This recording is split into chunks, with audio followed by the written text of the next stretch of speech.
سلام دادم سلامم را پذیرید. این روزنامه آزمون جمهوریوی فروغ صبح دانایی کتاب است که طریق تلویزیونی بهارستان از ولایت مختار کوهستانی بدخشان شهر خاروخ پیشکش شما می‌گردانیم. این نوبت داوطلبان از ناحیه‌های ونج، روشن و شغلان و اشکاشیم در نامیناسیون ایجاد نظم و نثر اشتراک می‌کنند. شعر من از خون من سر می‌کشد. در ورق‌های پریشانی دلم صفحه بندی میکنم اوراق خویش تا برد روز مرا بر منزلم. شعر من داننده اسرار دل قصه دل را به دلها میکشد. با بد و نیکی جهان هم قسمت و بار امروز را به فردا میکشد. یک ربایی خونید؟ هر قله کوی تاجیکستان وطن است، هر سنگ و گیاه ملک روشان وطن است. آن را که فتاده از وطن دور و غریب، در دل هوس و مراد ارمان وطن است. سلامت باشید. آنان که به بیخ صلح ما تیشه زنند، باید که اول تیشه به اندیشه زنند. چندین میلیون ریشه صلحی وطنم، با تیشه کن کجا یکی ریشه زنند. آنان که پی دشمنی با این وطنند، بدتر ز کژدم و ز مار و زغنند. گر بهر زیان به این وطن دست زنند، باید که از این خیال خام دل بکنند. افسوس که جهان به کام ما کار نکرد، شادی و نشاط به پشت ما بار نکرد. با این همه نیرنگ و فریبی که ز او، دید موز خود کسی بیزار نکرد. جهان گر جسم بود دل تاجیکستان، جهان مزرعه و حاصل تاجیکستان. به این تعریف برای صلح و وحدت، گمانم گشته نایل تاجیکستان. نوری چشمی من ایا استادی من. هرچند اشتراکچیان نامیناسیون ایجاد نظم و نثر در این جده تجربه داشته باشند هم، ولی در چهره هر یکی آنها ترس و هیجان دیده میشد. بعضی از آنها حتی به داوران معرفی کردن خود را فراموش کردند. تا بجوید خازن شعر و گوهر، دوری معنی را پریشان ریختن، بر دل و بر جان انسان ریختن. این زی اهدافی نکوی شاعر است، شعر برون از دل شود چون طایر است. شعر چون دل در وجودی آدمی است، گر بزرگ است و جدا از هر کمی است. غفلتی ما را همان بلبل شکست، گفت ای صد وای فصلی گل گذشت. ای که غافل گشته ای در هر نفس، باده ای بلبل بی باید خورد بست. میخواستم یک شعر را درباره استقلال به سمع شما رسانم. نیست ز استقلال حرفی خوشتره، آن بسازد مردمی نامآوره. بر وطندار است چون آبی زلال، اوست بحر ما چنانی بیملال. خانه ما هر نفس آزاد از اوست، آدمیت در وطن آباد از اوست. شکر استقلال دارد مرد ایراد، گر بزرگ است او در وطن او در نژاد. تاجیکستان ایدی استقلال داشت، گوی مرغ هم پر و هم بال داشت. شاعران در مدح و در افکار او، از همان آن حرف در تکرار او. پرچم او پرفشان باد و بدر، در دوشنبه در تمام ده و شهر. من بیشتر مثنوی ها می نویسم، فکرهای خود را در قالب همین مثنوی ایجاد می کنم. خسیسی کند مرد را روی زرد، که این نکته آمد زی مردانی مرد. ولی صرفه‌کاری خسیسی نبود، بزرگ آنکی در صرفه کشید زود. نخستین شعری که در روزنامه وطن چاپ شده بود از من درباره وحدت بود. میخواستم چند پاره آن را خوانم. ای وطن خواهان مدار جسم و جان از وحدت است، در دلم آهنگ این شعری روان از وحدت است. در دیار ما بس فرزانگان زیستند، جمله علم و فن این فرزانگان از وحدت است. و میخواستم آغاز نمایم از باشد کلیدی در و درمان کتاب، استاد بزرگی بنی انسان کتاب. از صفحه یا تو علم عالم یابی، و صاف زمین و ماه و کیهان کتاب. که مدت یکان 20-25 سال بیشتر فقط ایجاد نظم داشتم و نمونه از ایجاد نوروز وطن قرائت میکنم. در خاک پاک تاجیکان نوروز گلباز آمده، با شیوه های دلبری با راز و با ناز آمده. پوشیده در تن گلچکن چون لاله در دشت و دمن، آن دلبری گل پیرهن بر سوق و درواز آمده. آورده با خود دلبری آن چوجه شاه پری، هوش از هزاران نبری صد راز در راز آمده. ای جان من باز آفیداد چون مخمل در پیش پد، من صدقه زلفی شد آن رفته جان باز آمده. از نوای آب شاران بوی نوروز می رسد، از صدای کوه ساران بوی نوروز می رسد، از تل و از تیپه و از باغ و کشتی دهقان، از سرودی اندلیبان بوی نوروز می رسد. بوی نوروز از صدای باش برزگر می رسد، از شکرخندی لطیف و ناز دلبر می رسد. بوی نوروز از تپیدنهای خاک کشورم، از نموی مخچه و از سبزه تر می رسد. بوی نوروز از سرودی عاشقانه می رسد، از غزل، از شعرها و از ترانه می رسد. بوی نوروز از چکنپوش دخترانی دلربا، از سری بالا بلندی تاجیکانه می رسد. بوی نوروز از سخنهای اوستا می رسد، از کیومرس، از جمو، از تور و دارا می رسد. بوی نوروز از خیام و حافظ و لایق به ما، از کتاب تاجیکان و عهد سینا می رسد. بوی نوروز از سعادت، بخت و اقبال می رسد، از نسیم وحدت آرای استقلال می رسد. بوی نوروز از نشان و پرچم قانون و از دولت پرشهرت تاجیک نوبال می رسد. نوروزی ها گلی نوروزی زد اندر بناگوش، گلی با چیچک و یاس و سیاگوش، قبا از اطلس شام و سحر کرد، نمود از وعده داده فراموش. گلی نوروزی زد اندر بناگوش، نهاده خال هندو بین ابروش، بر نوروزگاه بیامد مست و خندان، نگاری مهوشی کرته چکن پوش. گلی نوروزی زد اندر بناگوش، همایل کردان ها را بری روش، نه گلها بلکه رویش داده زیب، به نرگس و به سوری و سیاهگوش. گلی نوروزی زد اندر بناگوش، صنوبر دختری رنگین قباپوش، خرامان سوی کران و روان است، به تاراج برده است صدها جوان هوش. گلی نوروزی زد اندر بناگوش، شده با لاله و نسرین هم آغوش، دو رخسار و لبانش رنگ لاله، که برده است رنگ از خونی سیاووش. با آمد فروردین نوروزی بهار آمد، با کرته گلدوزی آن تازه نگار آمد، با قامت لیلایش، با حسن زلیخایش، چون وامیق وزرایش ماه گلعذار آمد. شد سبزه برون از خاک، رفت بلبله تا افلاک، در باغی بهاری نو با نغمه هزار آمد. با چیچک و سیاهگوش با یاس شده هماغوش، آن گونه که در بوستان یار در بر یار آمد. در کوه و تل و پشته، در خون هماغوشته، عاشق کشی آموخته لاله دلفگار آمد. آن دلبر تنازم، ماه شبی دروازم، رشک ترک شیرازم امشب به کنار آمد. نوروز بهار آمد، با صوت هزار آمد، یار در بر یار آمد، با تازه خمار آمد. الهام سلیمانی در صبح نوی نوروز، با شعر و سرودی نو بیتی بیشمار آمد. سرم سودایی عشق نگار است، دلم چون موج دریا بیقرار است.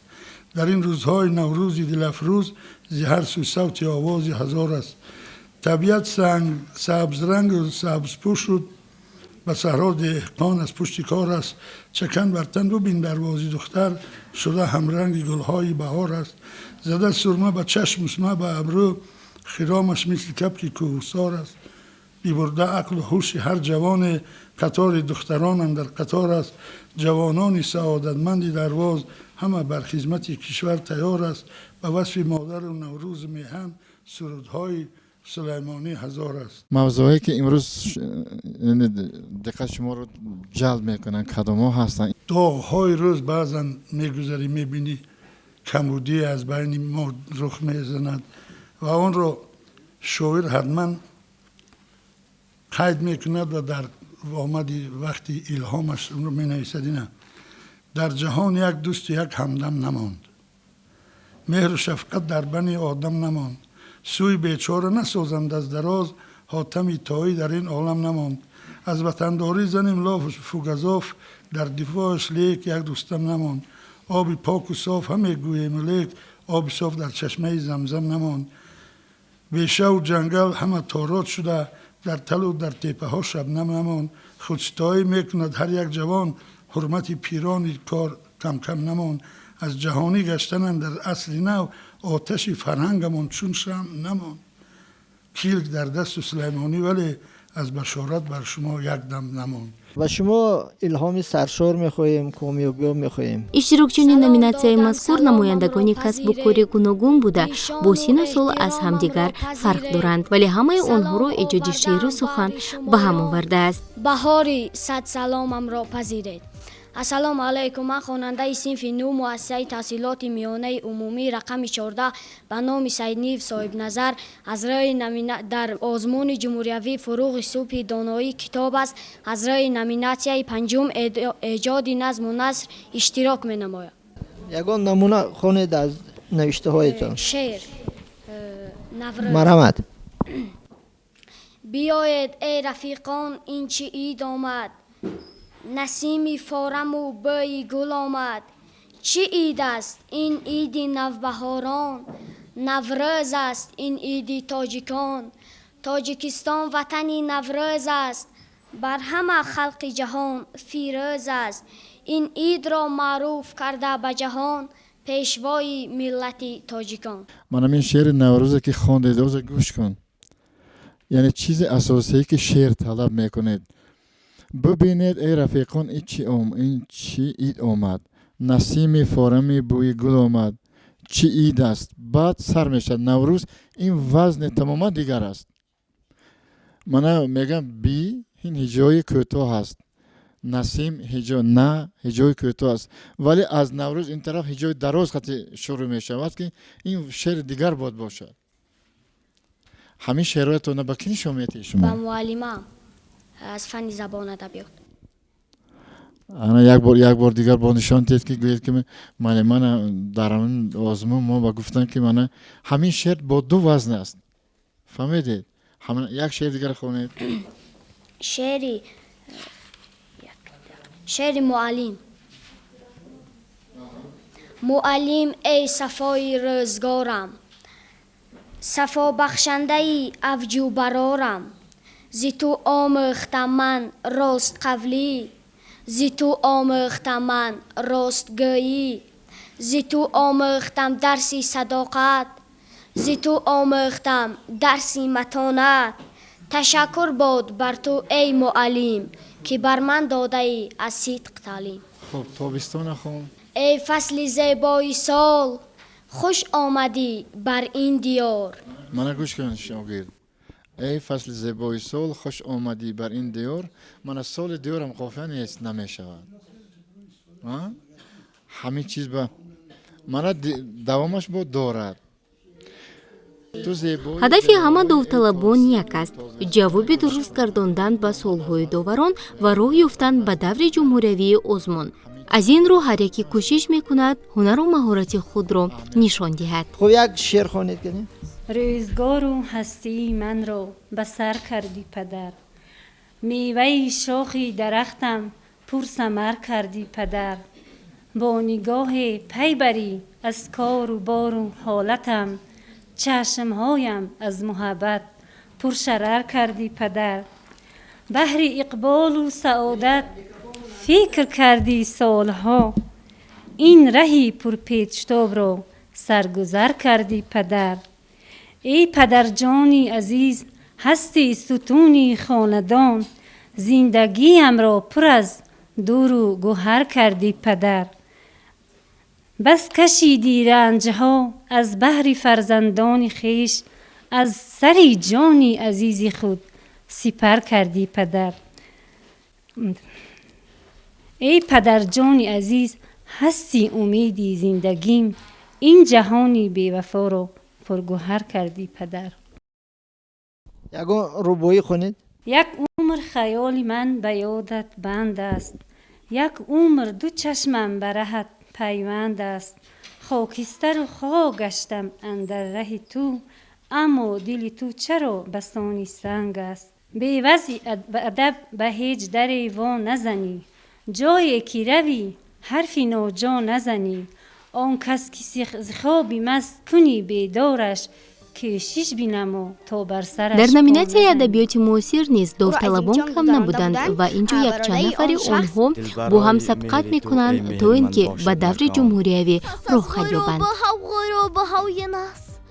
دوباره شفقمند زندگانیم، از این عجوز چشم بند جان ربا، هنوز چشم دور مهربانیم که بر منه که پشت در نشستم، ز چشمک محبتش نظر کند، چو دیر در رسیدم که مردمان بروی غم نقاب خنده می کشند، چو موهیان کندرون آب سمندران شکرگوی آتشند. یعنی سمندر به معنای چه است؟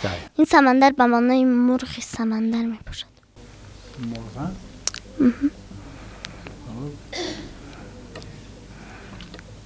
از فرزانه با غزل دوم بخونید. من دیگر از این غزل نگفتم. فقط یک غزل. شوی تیرانداز شیرین بنیاد رو قرائت کنید.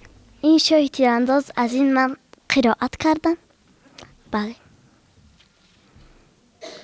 این ورقه محبت نباشد از میر سعید نیشکر. بله، این ورقه محبت از میر سعید نیشکر می باشد و من از این رباعیات از یاد کردم. اگر اجازت باشد با اجازه شما میگم.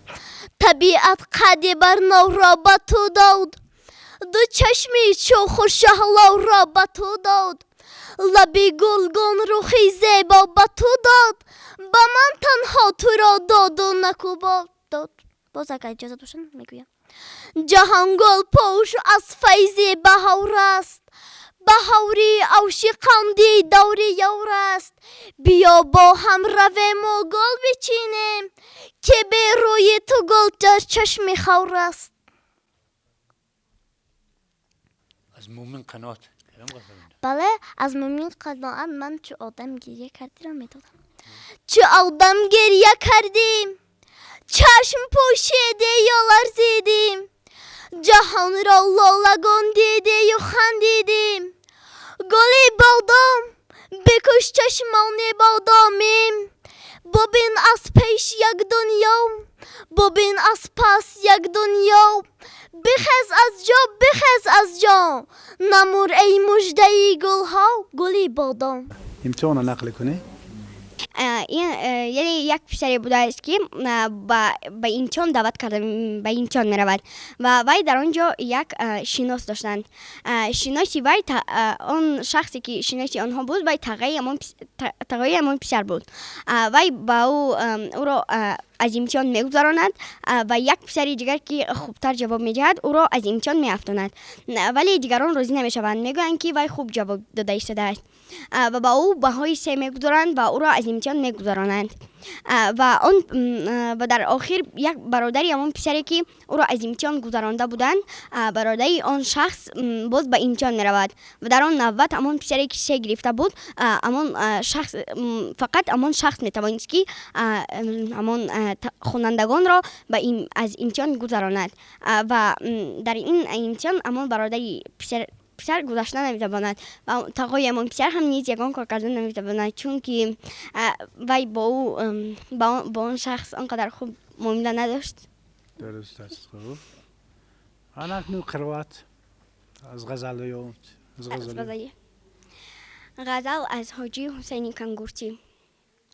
آن مه چی جفا کرد نمی کرد نکو بود، او ترک وفا کرد نمی کرد نکو بود، تا کشته شود مرغ دلم گشته اسیرش، ناکشته رها کرد نمی کرد نکو بود، چون دیده آهو زی تماشای سبادم، رم کرد چرا کرد نمی کرد نکو بود، حاجی با غم و درد تو بود از همه فارغ، دردش که دوا کرد نمی کرد نکو بود. غزل از یادگوی از کی؟ از حبیب یوسفی. از حبیب یوسفی به وطن گر وطن دل را تو میخوای فدا سازم به جان، دل برای مهر تو ای مهر من باشد مکان. دل بدان از بار تو یک لحظه هم بیگانه نیست، همچو مرغ کرده اندر شاخ مهرت آشیان. تو چنان محبوبه عاشق نواز مهر تو، جا گرفته در دلی مینت کشی روی جهان. تا پا برهنه دل گرسنه سرسری کوی ادیر، هرچی میخواهی بفرما دل. این بود برآمد اشتراکچیان آزمون جمهوری فروغ سپیدانوی کتاب است که از شهر خروخ در نامیناسی‌های ایجاد نظم و نثر و ادبیات معاصر اشتراک کردند. گو برفت بارندگی در کار نیست،